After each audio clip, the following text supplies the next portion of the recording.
बिस्मिल्लाहिर्रहमानिर्रहीम, अस्सलाम वालेकुम। मैं फैज़ान रिजवी और आप मेरे यूट्यूब चैनल और फेसबुक पे देख रहे हैं। आज मंगल 26 दिसंबर 2023 है। 2023 के 4-5 रोज़ बाकी रह गए हैं, फिर 2024 का आगाज़ हो जाएगा। और 2024 के हवाले से आप देख रहे होंगे जिस तरह की पेशीन गोइयाँ गर्दिश कर रही हैं। अल्लाह माफ़ करे, मैं आपको बता दूं कि हर साल के आखिरी महीने में नए साल से मुतल्लिक इसी तरह का सौदा बिकता है। तो इसी तरह का सौदा गुज़िश्ता साल भी इस महीने में यही कुछ बिक रहा था, और अब इस साल भी इसी तरह की पेशीन गोइयों को थोड़ा सा मॉडिफाई करके मीडिया के ऊपर पेश किया जा रहा है। ज़ाहिर है हमने भी तो कुछ बेचना। मीडिया इंडस्ट्री इतनी बड़ी हो चुकी है कि आपको एक ख़बर और एक पेशीन गोई के हज़ारों वर्जन्स मिल जाएंगे मीडिया के ऊपर। अल्हम्दुलिल्लाह मैं अभी रिसर्च कर रहा था तो बल्ला मिल गया से मेरा होम पेज पूरा भरा हुआ था। आपको मालूम होगा जो ख़बर इस वक्त पाकिस्तान के अंदर सुर्खियों में है वो अपने अपने अंदाज से हर कोई पेश करने की कोशिश कर रहा है। यही हाल पेशीन गोइयों का भी है कि हर कोई अपने अपने अंदाज से, और स्पेशली पाकिस्तान और भारत का जो मीडिया है और सोशल मीडिया है वो तो भरा पड़ा है। कोई ये कह रहा है कि बाबा वांगा ने ये कह दिया कि यूरोप से बड़ी जंग का आगाज़ होगा, यूरोप घास फूस का ढेर बन जाएगा। और जो सिम्पसन कार्टून्स हैं उन्होंने तो भारत और पाकिस्तान की 2024 में एटमी जंग सिम्पसन ने लगवा दी है। और भारत का जो मीडिया है, स्पेशली जो सोशल मीडिया है, यूट्यूब है, वो तो उन्हें और कौन सी खबर चाहिए, यही खबर चाहिए कि भारत जो है वो पाकिस्तान पर क्या कहते हैं वो हिंदी में परमाणु हमला कर देगा। तो इस तरह की खबरें, फिर मिडल ईस्ट से मुतल्लिक जो खबरें हैं वो इस्लामिक टच देकर जो मिडल ईस्ट से मुतल्लिक खबरें हैं उनको इस तरह से पेश किया जा रहा है कि यहाँ से बड़ी जंग का आगाज़ जो है वो यहाँ से होगा। कुछ बातें, कुछ खबरें दुरुस्त भी हैं, लेकिन ज़्यादातर मैंने आपको बताया क्योंकि इतनी बड़ी मीडिया इंडस्ट्री हो चुकी है तो आप इसी तलाश में रहते हैं। ये वीडियोस देखने के बाद आप फिर मेन स्ट्रीम मीडिया का रुख करते हैं और फिर देखते हैं कि हाँ ये सच बोल रहा था और ये झूठ बोल रहा था। अगर आपने मेन स्ट्रीम मीडिया ही देखना है तो फिर ये वीडियोस देखने का क्या फ़ायदा हुआ। रियलिटी बेस्ड बात करनी चाहिए, हकीकत पर मबनी बात करनी चाहिए। और हकीकत पर मबनी बात यह है कि जितनी भी पेशीन गोइयाँ हैं इनको पढ़ने और सुनने के बाद जो रियलिटी देखें, हम ऑन ग्राउंड सिचुएशन देखें पूरी दुनिया के अंदर, तो मुझे यही नज़र आता है कि अगर कोई तुक्का ठीक बैठता है या फिर यूँ कह लें कि कोई पेशीन गोई सच साबित होती है तो जो यूरोप के अंदर टेंशन्स हैं, जो यूरोप से एक बड़ी जंग के आगाज़ से मुतल्लिक जो ख़बरें हैं, वो जो ऑन ग्राउंड सिचुएशन है, जो मौजूदा हालात हैं, वो यही बताते हैं कि अगर किसी बड़ी जंग का आगाज़ होगा तो फिर वो यूरोप से ही हो सकता है।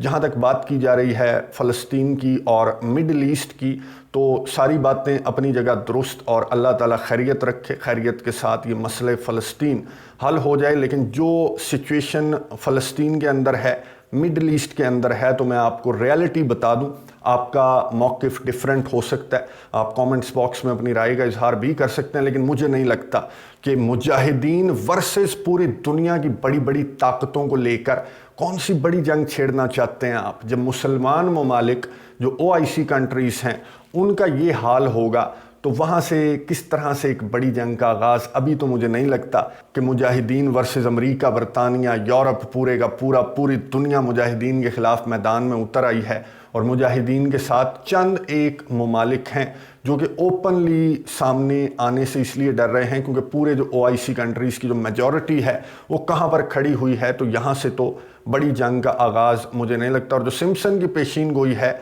जो भारत और पाकिस्तान से मुतल्लिक है, भारत ने तो उसे सच करार दे दिया है। अल्लाह ताला खैरियत रखे। सिम्पसन की जो पेशीन गोइयाँ हैं उसके हवाले से कहा जाता है कि सिम्पसन्स जो कार्टून्स हैं उनका जो राइटर है वो टाइम ट्रैवलर, उसके हवाले से भी काफ़ी कंस्पिरेसी थेरीज बनी हुई हैं। बहरहाल सिम्पसन्स के हवाले से कहा जा सकता है कि सिम्पसन्स की ज़्यादातर जो पेशीन गोइयाँ हैं वो दुरुस्त साबित हुई हैं। अल्लाह ताला खैरियत रखे। इस वीडियो के अंदर हम बात कर रहे हैं यूरोप के अंदर जो टेंशन्स हैं वो जितनी तेज़ी से बढ़ रही हैं, तो ये बता रही हैं वो टेंशन्स के अगर हालात बिगड़ते हैं तो वो यूरोप से बिगड़ेंगे। अभी गुज़िश्ता दिनों हम बात कर रहे थे स्लोवाकिया के अंदर जिस तरह की टेंशन्स पड़ रही थी, नेटो ने वहाँ पर जिस तरह का माहौल क्रिएट कर दिया कि अगर कोई प्रो रशियन प्राइम मिनिस्टर आ गया स्लोवाकिया के अंदर और उसने अमन का नारा बुलंद किया कि यूक्रेन के साथ जो जंग है वो बातचीत की टेबल पर बैठकर हल होनी चाहिए, तो फिर नेटो को जाहिर है इससे तकलीफ तो बनती है, अमेरिका को इससे तकलीफ बनती है, क्योंकि अमेरिका स्टार्ट ही से अमेरिका को प्रो अमेरिकन यूरोप चाहिए और इसी चक्कर में अमेरिका स्टार्ट से लगा हुआ है। सोवियत को तोड़ने के बाद भी अमेरिका को सुकून नहीं मिला। अगर एक इक्का दुक्का कंट्रीज यूरोप के अंदर वो प्रो रशियन आवाज़ उठाते भी हैं तो अमेरिका वहाँ पर गंद डालने के लिए पहुँच जाता है। तो अब स्लोवाकिया की तरह सर्बिया के अंदर भी बहुत शदीद किस्म के मुजाहरे फूट चुके हैं। स्लोवाकिया के अंदर तो चलो एक नया प्राइम मिनिस्टर आया, जो कि स्लोवाकिया एक नेटो मुल्क है, यहाँ पर एक नया प्राइम मिनिस्टर आया जिसने रशिया और यूक्रेन के दरमियान अमन का नारा बुलंद किया और ये कहा कि मैं बातचीत को प्रेफर करता हूँ, जंग नहीं होनी चाहिए, मैं यूक्रेन को असलहा नहीं दूंगा। लेकिन जो सर्बिया का मामला है वो आज से प्रो रशिया नहीं है, सर्बिया दहाइयों से प्रो रशिया है। सर्बिया तब से प्रो रशिया है जब से जो सर्बिया और कोसोवो के दरमियान जो जंग हुई थी, मैं डिटेल के साथ एक वीडियो बना चुका हूँ, मैं एंड स्क्रीन पर दे दूंगा, काफ़ी तवील हो जाएगी ये वीडियो अगर इस वीडियो के अंदर सर्बिया और कोसोवो की जंग पर बात करने लगे। बहरहाल जो सर्बिया और कोसोवो की जंग है उसमें कोसोवो का साथ दिया था नेटो ने और सर्बिया का साथ दिया था जो सोवियत यूनियन था, उसने सर्बिया का साथ दिया था। तो तब के दौर से सर्बिया और कोसोवो की जंग के दौर से ही सर्बिया प्रो रशिया रहा और आज भी सर्बिया प्रो रशिया है। सर्बिया ना नेटो का मेंबर है ना यूरोपियन यूनियन का मेंबर है। सर्बिया के जो सरबराह हैं, प्रेसिडेंट हैं अलेक्जेंडर वुचिच, ये व्लादिमीर पुतिन के बहुत अच्छे दोस्त भी हैं। और अभी सर्बिया के अंदर हुए पार्लिमानी इंतखाबात, सर्बिया के अंदर पार्लिमानी इंतखाबात हुए तो उसमें जो रिजल्ट्स हैं ये आपको नज़र आ रहे होंगे कि सर्बियन जो प्रोग्रेसिव पार्टी है ये वही अलेक्जेंडर वुचिच की पार्टी है और इसको मेजॉरिटी मिल गई। पार्लिमानी इंतखाबात थे ये प्रेसिडेंशियल इलेक्शंस नहीं थे, तो मेजॉरिटी बहरहाल पार्लिमानी इंतखाबात में मेजॉरिटी जिस पार्टी को मिलती है तो फिर ये इशारा है कि प्रेसिडेंशियल इलेक्शंस के अंदर भी इसी पार्टी को मेजॉरिटी मिलने वाली है। तो नीचे जो पार्टी है उसका और इसका गैप आप देख लें, ये गैप ही बता रहा है कि धांधली का अगर सीन होता यहाँ पर तो फिर कम परसेंटेज होती यहाँ पर मेजॉरिटी। वहाँ पर जो मौजूद जो एनालिस्ट्स हैं वो भी यही कह रहे हैं कि पहले से पता था कि यहाँ पर जो वुचिच की पार्टी है, अलेक्जेंडर वुचिच की, वो हमेशा से इक़्तिदार में है और उसे लोग इसलिए पसंद करते हैं क्योंकि वो रशिया और नेटो के झगड़े में इन्वॉल्व नहीं होता। सर्बिया जो अलेक्जेंडर वुचिच हैं वो इनके झगड़े में इन्वॉल्व नहीं होते। नेटो बहरहाल ज़बरदस्ती इन्हें इस झगड़े में इन्वॉल्व करने की कोशिश करता है और दोबारा से यही हो रहा है। सर्बिया के अंदर मुजाहिरे फूट पड़े हैं, जो अपोजिशन के लोग हैं वो मुजाहिरे कर रहे हैं और मुजाहिरे भी कोई ऐसे वैसे नहीं कि मुजाहिरा रिकॉर्ड करवाया और चले गए, बल्कि शीशे तोड़ रहे हैं। जो इनका दारुल हुकूमत है वहाँ पर शीशे तोड़ दिए, जो सेंट्रल बिल्डिंग हैं, जो ऑफिशियल बिल्डिंग्स हैं उनके शीशे तोड़ दिए गए और इस तरह के मुजाहिरे हैं कि साफ ये मुजाहिरे ये बताते हैं कि कोई इन मुजाहिरों को पीछे से टैकल कर रहा है, कोई इन मुजाहिरों को लीड कर रहा है और वो अमेरिका और नेटो कंट्रीज़ हैं जो इस तरह के मुजाहिरों को हवा इसलिए दे रहे हैं कि वहाँ पर यूक्रेन इनका जो सिपाही है वो भी हारता हुआ नज़र आ रहा है। फिर हंगरी के अंदर जिस तरह की पार्टी है जो विक्टर ऑर्बान है, उनका जो झुकाव है वो भी रशिया की जानिब है। फिर स्लोवाकिया के अंदर एक ऐसी हुकूमत आ गई मौजूदा हालात को देखते हुए कि उसका झुकाव भी रशिया की जानिब है। और सर्बिया के अंदर जो वुचिच की पार्टी है उसका दोबारा से मेजॉरिटी ले जाना ये नेटो को बर्दाश्त नहीं हुआ। तो ना सिर्फ नेटो ने यहाँ पर मुजाहिरे छिड़वाए हैं बल्कि जो अपोजिशन के लोग हैं, जो अपोजिशन की पार्टियां हैं, जो लीडर्स हैं, वो भूख हड़ताल पर बैठ गए और फिर उन्होंने यूरोपियन यूनियन से मुतालबा किया कि आ जाएं जनाब, धांधली हो गई सर्बिया के पार्लिमानी इंतखाबात में, तो आप आकर फैसला करें। तो जो इंटरनेशनल ऑब्जर्वर हैं या यूं कह लें कि जो अमेरिका के पपेट्स हैं, उन्होंने आकर सर्बिया के पार्लिमानी इंतखाबात के हवाले से बैठकर क्या बात की, ये सुनिए, उसके बाद बात करते हैं। Overcrowding, group voting and insufficient measures to ensure voter secrecy. Additionally, instances of serious irregularities such as vote buying and ballot box stuffing were observed. गुफ्तगू आपने सुनी। इंटरनेशनल ऑब्जर्वर्स ने ये कहा कि बहुत बुरी तरह से धांधली हुई है और धांधली की वजह से जो अलेक्जेंडर वुचिच की पार्टी है वो इतनी ज़्यादा मेजॉरिटी ले पाई है। अब यूरोपियन यूनियन और ये जो इंटरनेशनल नुमाइंदे हैं, जो अमेरिका के पपेट्स हैं, वो बैठकर इस तरह की बातें, इस तरह का माहौल क्रिएट करने की कोशिश कर रहे हैं कि ये दोबारा से पार्लिमानी इंतखाबात हों। जब तक के वुचिच जो प्रो रशियन लीडर है वो हार नहीं जाता, तब तक ये इस तरह धांधली के नारे लगवाकर दोबारा इंतखाबात का मुतालबा करते रहेंगे। और इतने ज़्यादा जो मुजाहिरीन हैं वो इतने ज़्यादा आपे से बाहर भी हैं कि यहाँ पर अगर अलेक्जेंडर वुचिच ने ताकत इस्तेमाल करने की कोशिश की, जाहिर है यूक्रेन के अंदर भी 2024 में यही हुआ था, 2014 में यही हुआ था। यूक्रेन के अंदर भी क्राइमिया का जो मामला हुआ था कि ताकत से जब मुजाहिरों को रोकने की कोशिश की तो नेटो ने एक बहुत बड़ी जंग का वहाँ पर इशारा दे दिया था। तो यहाँ भी इसी तरह का माहौल क्रिएट करने की कोशिश की जा रही है सर्बिया के अंदर, और रशिया का रद्द-ए-अमल सामने आ चुका है। रशिया ने वही बात की।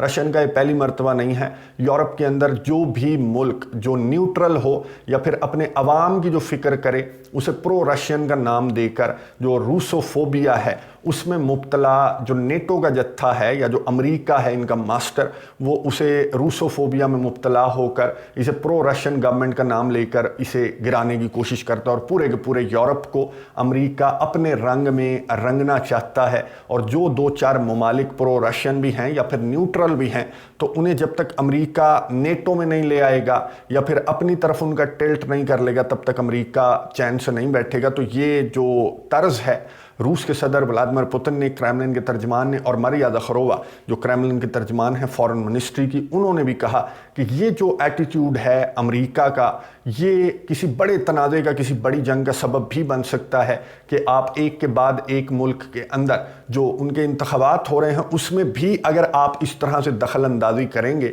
तो फिर रशिया खामोश तो नहीं बैठेगा। रशिया का स्टार्ट से यही मुतालबा है कि आप यूरोप के अंदर, यूरोप को यूरोप के ऊपर छोड़ दें, यूरोप की मर्ज़ी के ऊपर छोड़ दें। यूरोप की रशिया के साथ जो दोस्ती है वो यूरोप के बेनिफिट में है। रशिया से तोड़कर यूरोप को ना गैस मिलती है, ना एनर्जी मिलती है, ना इनकी इकॉनमी इस तरह से, जिस तरह से यूक्रेन जंग को लेकर इन्होंने सैंक्शंस आयद की रशिया पर, लेकिन एक्चुअली इन्होंने अपने ऊपर सैंक्शंस आयद करके अपनी ही टहनी काट कर ये बैठ गए। सिवाय उन कंट्रीज़ के जो सर्बिया, हंगरी और स्लोवाकिया जैसे कंट्रीज़ हैं, ये सुकून में हैं। बाकी जो कंट्रीज़ अमेरिका के इशारों पर नाच रहे हैं, यूरोपियन कंट्रीज़, वो नुकसान में हैं। और रशिया के सदर व्लादिमीर पुतिन का भी यही मौक़िफ़ है कि यूरोप को यूरोप की मर्ज़ी पर छोड़ दो। अगर यूरोप को इस तरह से डिक्टेट करोगे और यूरोप के ऊपर अपनी मर्ज़ी तुम मुसल्लत करने की कोशिश करोगे, ज़बरदस्ती करोगे, तो फिर यूरोप का अमन ख़राब भी हो सकता है। यूरोप के अंदर एक बड़ी जंग भी छिड़ सकती है। और अमेरिका जिस तरह की हरकतें कर रहा है, तो 2024 यूरोप के अंदर 2024 बहुत ज़्यादा ख़तरनाक नज़र आ रहा है यूक्रेन जंग को लेकर भी। और ये जो तनाज़ात जिनके हवाले से हमारी गुज़िश्ता दिनों भी बात हुई, स्लोवाकिया के हवाले से, और अब जो सर्बिया का मैंने आपको बताया, तो ये जो हालात हैं, और फिर हंगरी भी है, हंगरी और यूक्रेन के दरमियान भी टेंशन्स बहुत ज़्यादा हाई हैं। तो 2024 यूरोप के लिए इस साल का जो आगाज़ है 2024 का, वो बिल्कुल भी अच्छा दिखाई नहीं दे रहा। और जिस तरह से रशिया ने कहा कि अगर अमेरिका अपनी हरकतों से बाज ना आया तो फिर एक बड़ी जंग ही यूरोप के मुस्तकबिल का फ़ैसला करेगी। नज़र रखेंगे, दीगर तनाज़ात पर भी बात करते रहेंगे। फ़लस्तीन के तनाज़े पर, फ़लस्तीन की आज़ादी की जंग पर दूसरे चैनल के ऊपर मैं वीडियोज़ अपलोड करता रहता हूँ। आप लोगों के कमेंट्स मुझे यहाँ पर रिसीव होते हैं, लेकिन मैं आपको बता चुका हूँ कि ये जंग सिर्फ वहाँ पर मिडल ईस्ट के अंदर नहीं, बल्कि मीडिया के ऊपर भी ये जंग बहुत ज़्यादा चल रही है। और हमारी बदकिस्मती कहें, मजबूरी कहें या नाकामी कहें, मुसलमानों की, मुसलमान लीडर्स की, मुसलमान कंट्रीज़ की, कि ये सारे का सारा जो मीडिया है, ये जो टेक्नोलॉजी है, ये सारे की सारी चीज़ें वेस्ट इसको ऑन करता है, वेस्ट इनको लीड करता है। और हमें यहाँ पर खुलकर बात करने की भी आज़ादी नहीं है। अगर उनकी पसंदीदा कोई बात हम नहीं कर रहे तो वो हमारी वीडियोस को रिमूव करना उनके हाथ में है। और ये ताकत जो है वो यूरोप और मगरिब के पास है। तो वहाँ पर मैं दूसरे चैनल के ऊपर जब वो मुझे वीडियो अपलोड करने की इजाज़त अगर दे देते हैं तो वीडियो मैं अपलोड कर देता हूँ, और ना वहाँ पर मैं आपको वीडियोस दिखा सकता हूँ, نہ پکچرز دکھا سکتا ہوں، نہ میں آپ کو آن گراؤنڈ سچویشن دکھا سکتا ہوں، اس لیے تھوڑا سا گیپ وہاں پر دوسرے چینل میں ویڈیوز کے درمیان تھوڑا سا گیپ آ جاتا ہے۔ لیکن ایکس کے اوپر جو ایک سوشل میڈیا پلیٹ فارم ہے ایکس، جہاں پر حالانکہ ایلون مسک کا ٹلٹ بھی واضح طور پر اسرائیل کی جانب ہے، لیکن وہ اپنے دماغ کا بندہ ہے، اس نے ایکس کو کھلا چھوڑا ہوا ہے، وہاں پر کوئی بھی چیز شیئر کی جا سکتی ہے۔ تو ایکس پر فلسطین کے لیے، مسئلہ فلسطین کے حل کے لیے، مجاہدین کے لیے، مسلمانوں کے لیے میں آواز اٹھاتا رہتا ہوں، آپ بھی آواز اٹھاتے رہیں، اور یہ آخری جنگ ہے، فلسطین کی آزادی کی آخری جنگ ہے، دعا کرتے رہیں مجاہدین کے اور مسلمانوں کے لیے بھی، مسلمان لیڈرز کے لیے بھی دعا کریں کہ اللہ تعالیٰ انہیں غیرت دے۔ اور یہ جس طرح کی پیشین گوئیاں مڈل ایسٹ کے حوالے سے گردش کرتی ہیں، میں تو یہ کہتا ہوں کہ یہ پیشین گوئیاں سچ ثابت ہوں اور یہ فلسطین کو آزادی ملے۔ مسجد الاقصیٰ کے اوپر جو تھرڈ ٹیمپل کا ایک چیز گھوم رہی ہے، جب سے ہم سنتے آ رہے ہیں کہ تھرڈ ٹیمپل بنائیں گے، جب یہ چیز آپ کو پتہ ہے تو اس کو روکنے کے لیے مسلمان ممالک کو آگے آنا چاہیے۔ میں تو یہ کہتا ہوں کہ یہ پیشین گوئی جو فلسطین کی آزادی کی ایک بڑی جنگ کی پیشین گوئی ہے، سچ ثابت ہونی چاہیے، اور اس کے سچ ثابت ہونے کے لیے مسلمان ممالک کو غیرت آنا بہت زیادہ ضروری ہے۔ دعا کرتے رہیں، اگلی ویڈیو تک کے لیے اجازت دیجیے، اللہ حافظ۔